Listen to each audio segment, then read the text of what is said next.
Commercial aviation is a business of staggering physical friction. You are dealing with millions of pounds of explosive jet fuel, heavy machinery, and constant maintenance. Because of that physical reality, keeping those machines in the sky eats up almost every dollar passengers pay. Traditional passenger airlines operate on thin profit margins, sometimes earning only pennies on the dollar per ticket. In the early days of commercial flight, the industry was grounded purely in transportation. You paid cash for a seat, and the airline covered their costs by physically flying you to your destination. If Delta relied exclusively on the physics of moving humans through the sky, their multi-billion-dollar profits would be an impossibility. The fuel and the metal simply cost too much. Yet Delta generates massive, consistent wealth, despite the crushing overhead of the aviation industry. The mechanism driving this wealth has nothing to do with the cargo hold or the cockpit. The real asset sits inside your wallet. Over the last few decades, consumer credit has integrated itself into nearly every daily transaction we make. Delta recognized this shift and positioned themselves to operate as a financial institution. Their actual airplanes function as a marketing tool to drive that banking business. Evaluating Delta as a bank rather than an airline explains why they prioritize card signups over seat sales. SkyMiles operate as a privately issued fiat currency. Delta digitally mints most points out of thin air, with complete control over the supply. They then act as a central authority, selling this newly created currency directly to American Express in exchange for billions in cash. American Express buys these miles to use as a customer acquisition tool. They offer the points to you as an incentive to sign up for their credit cards and swipe them for everyday purchases. Generating a digital point costs Delta virtually nothing, but they receive a massive injection of upfront cash the exact moment American Express purchases the bulk miles.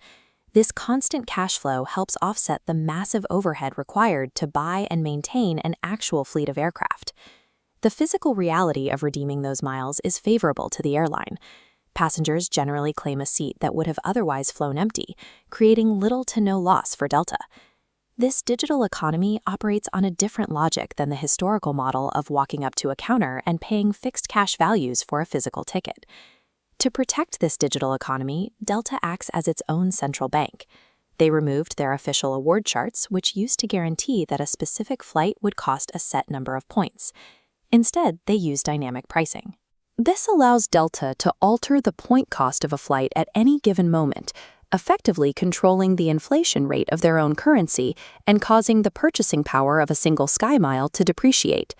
Dynamic award pricing acts as a built-in fail-safe against market volatility.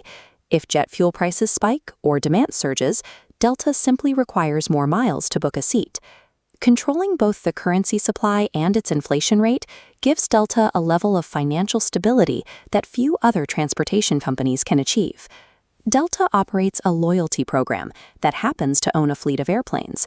This is why flight attendants are mandated to walk down the aisle and pitch American Express cards over the PA system while you are trying to read a book. It dictates the airport architecture as well. Premium lounges are constantly built and expanded, even when they are critically overcrowded, because their primary function is to drive new credit card acquisitions.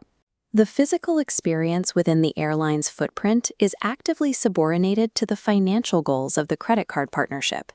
Above our heads and inside our phones, an invisible financial ecosystem is constantly moving trillions of digital points.